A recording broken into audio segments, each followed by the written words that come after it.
अलंकार चौकात पिस्टल विक्रीस आला आणि पोलिसांच्या तावडीत सापडला। सदर बाजार पोलिसांनी 2 कट्ट्यासहित 11 जिवंत काडतुसं केले जप्त। दोघांना ठोकल्या बेड्या।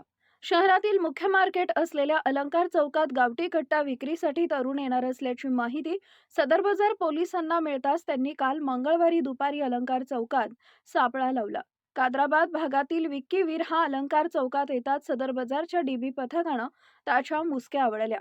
सदरील गावठी कट्टा हा राजपूतवाडी येथील शिवम राजपूत याचा असून तो सध्या विक्रम कुलथे याच्याकडे असल्याची माहिती विक्की वीर यांनी दिल्यानं डीबी पथकानं तात्काळ सामनगाव रोडवरील मयुरी पार्क येथून दोघांना ताब्यात घेत विचारपूस केली असता त्यांनी 2 कट्टे व 11 जिवंत काडतुसं एका झाडाखाली लपवून ठेवल्याची माहिती दिली आहे।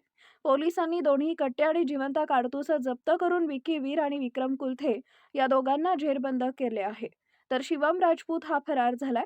सदरील कारवाई वरिष्ठांच्या मार्गदर्शनाखाली सदर बाजार पोलीस ठाण्याचे पोलीस निरीक्षक संदीप भारती, पोलीस उपनिरीक्षक सचिन साणप, पोलीस कॉन्स्टेबल रामप्रसाद रंगे, नजीर पटेल, जगन्नाथ जाधव, धनाजी कावळे, शिवहरी डिगोळे, अजिम शेख, दुर्गेश गोपने, भगवान गुंजाळ, राहुल कटकम, धनाजी लोंढे आणि चालक शिवाजी काळे यांनी केली आहे।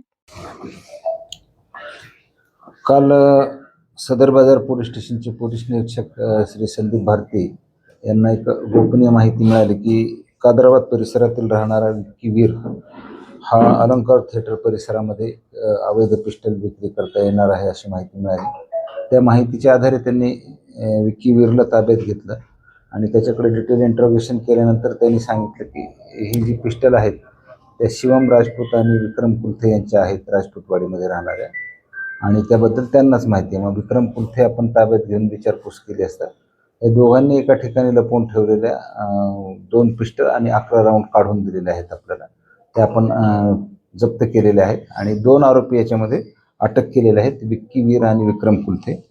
अजून एक आरोपी अटक करणं बाकी आहे याच्यामध्ये। या तिघांकडे मिळून 2 पिस्टल आणि 11 जिवंत काडतुसं आपल्याला भेटलेले। आर्म ॲक्ट 325 प्रमाणे आपण गुन्हा दाखल केलेला आहे। 2 आरोपी आपल्या ताब्यात आहेत।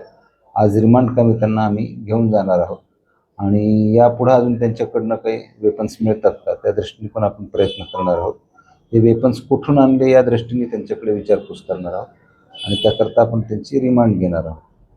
सर, यापूर्वी काही त्यांच्यावर गुन्हे दाखल आहेत का? पार्श्वभूमी काय आहे त्यांची? यापूर्वीचं काही त्यांचं गुन्हेगारीचं रेकॉर्ड नाही आहे, परंतु आत्ताच त्यांच्याकडे 2 पिस्टल आणि राऊंड सापडलेले आहेत आणि कुठून आणलेत नेमकं कशा करता आणलेले आहेत या दृष्टीने आपण चौकशी करत आहोत। आपल्या या पण 2